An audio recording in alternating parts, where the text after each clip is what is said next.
আসসালামু আলাইকুম। আজকে আমরা দেখব তৃতীয় সেশন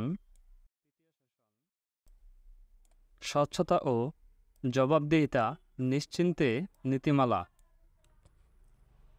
স্বচ্ছতা ও জবাবদিহিতা মূলত একটি অপরটির সাথে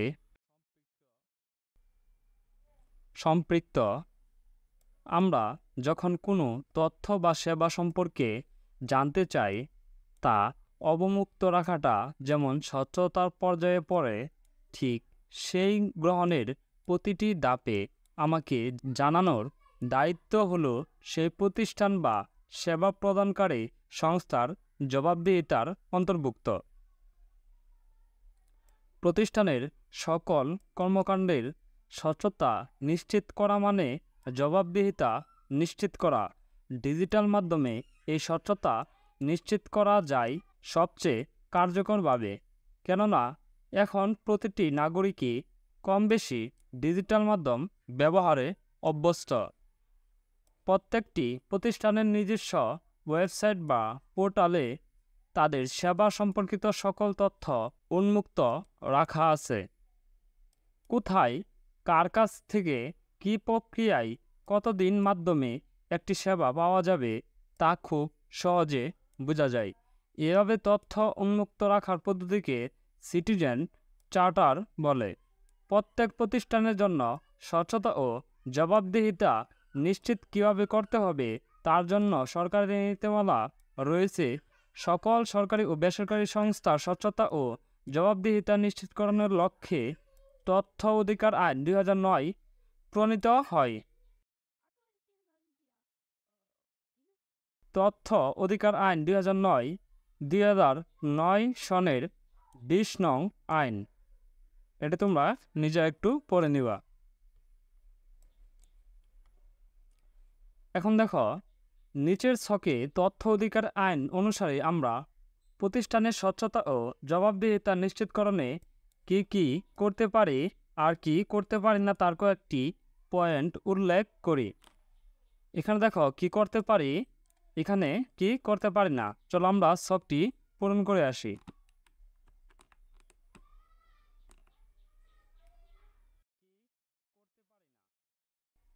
কি করতে পারি: সকল তথ্য অবমুক্তকরণ করা, নিজেদের শিক্ষা প্রতিষ্ঠানের সকল তথ্য, তবে গোপনীয়তা, নিরাপত্তা, বুদ্ধিবৃত্তিক সম্পদ ইত্যাদি ব্যতীত নাগরিকদের জন্য অবমুক্ত করতে পারি। তথ্য প্রদানের সুবিধা বৃদ্ধি করা, প্রতিষ্ঠানের তথ্য প্রদানের প্রক্রিয়া সহজ ও দ্রুত করতে পারি। এজন্য ডিজিটাল প্রযুক্তি ব্যবহার করা যেতে পারে। দক্ষ জনবল এবং অবকাঠামো প্রণয়ন, প্রতিষ্ঠানের তথ্য প্রদানের জন্য দক্ষ ও প্রশিক্ষিত জনবল নিযুক্ত এবং প্রয়োজনীয় প্রযুক্তি ও অবকাঠামোগত সুবিধা প্রদান করতে পারি। কি করতে পারি না: গোপনীয়তা, তথ্য প্রকাশ করা। তথ্য অধিকার আইন ৫ম ধারায় বলা হয়েছে, গোপনীয়তা, নিরাপত্তা, বুদ্ধিবৃত্তিক সম্পদ ইত্যাদি সংক্রান্ত কোনো তথ্য প্রকাশ করা যাবে না।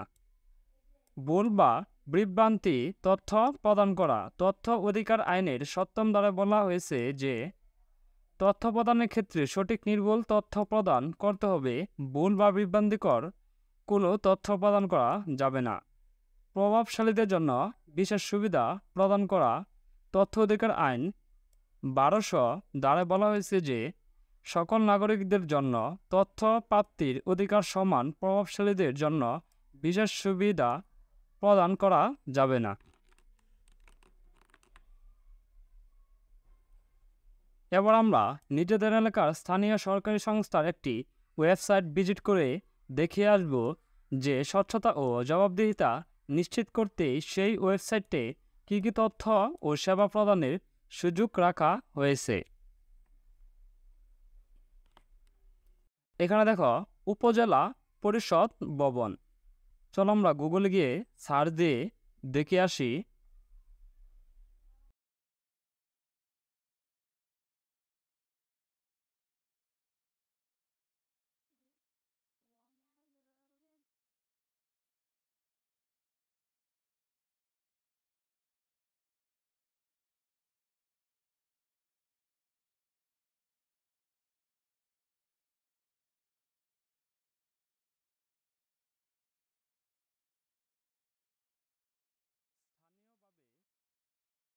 যার যার এলাকার স্থানীয় সংস্থার ওয়েবসাইটের প্রথম পেজ, অন্যান্য লিঙ্ক ও যে কোনো একটি সেবা গ্রহণের পেজে গিয়ে দেখব যে কোন ক্ষেত্রে ডিজিটাল মাধ্যম ব্যবহার করে যে কোনো নাগরিক সেবা প্রদানের স্বচ্ছতা ও জবাবদিহিতা নিশ্চিত করা হয়েছে এবং নিচের খালি ঘরে সেসব ক্ষেত্রের তালিকা লিখব।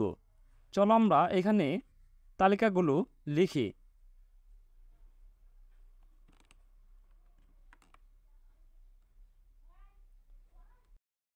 ওয়েবসাইটে প্রদানকৃত তথ্য। ওয়েবসাইটে সকল তথ্য অবমুক্ত রাখা হয়েছে। ওয়েবসাইটে সকল কর্মকর্তা কর্মচারীদের নাম, পদবি, যোগাযোগ নাম্বার, ইমেল ঠিকানা প্রদান করা হয়েছে। ওয়েবসাইটে প্রতিষ্ঠানে আয় ব্যয়ের বিবরণ, প্রকল্পের অগ্রগতি সম্পর্কিত তথ্য প্রদান করা হয়েছে। ওয়েবসাইটটিতে উল্লেখ রয়েছে প্রদানকৃত তথ্য সম্পর্কিত কিছু আইন ও বিধিমালার। এছাড়াও ওয়েবসাইটটিতে রয়েছে করোনা, ডেঙ্গু ও মশক নিধন সম্পর্কিত তথ্যাবলী। ওয়েবসাইটে প্রদানকৃত তথ্য ও সেবা: রাস্তা খননের অনুমতি, নতুন holding number, holding tax service, কার্যপ্রণালী, হোল্ডিং এর নামজারি, জন্ম সনদ ব্যবস্থাপনা ইত্যাদি। জবাবদিহিতা: প্রতিষ্ঠানের ওয়েবসাইটে প্রতিষ্ঠানের সকল সিদ্ধান্তের বিবরণ প্রদান করা হয়েছে। ওয়েবসাইটে প্রতিষ্ঠানের সকল কর্মকাণ্ডের প্রতিবেদন প্রকাশ করা হয়েছে। ওয়েবসাইটের মাধ্যমে নাগরিকদের মতামত ও পরামর্শ গ্রহণ করা হয়। এছাড়াও রয়েছে সংশ্লিষ্ট কর্মকর্তাদের সাথে যোগাযোগ করার সুযোগ। ধন্যবাদ শিক্ষার্থীরা। আমরা আগামী ক্লাসে দেখব সেশন 4, নাগরিক সেবা গ্রহণে স্বচ্ছতা ও জবাবদিহিতা নিশ্চিত করতে ওয়েবসাইট বা সামাজিক যোগাযোগ মাধ্যম পেজের ডিজাইন।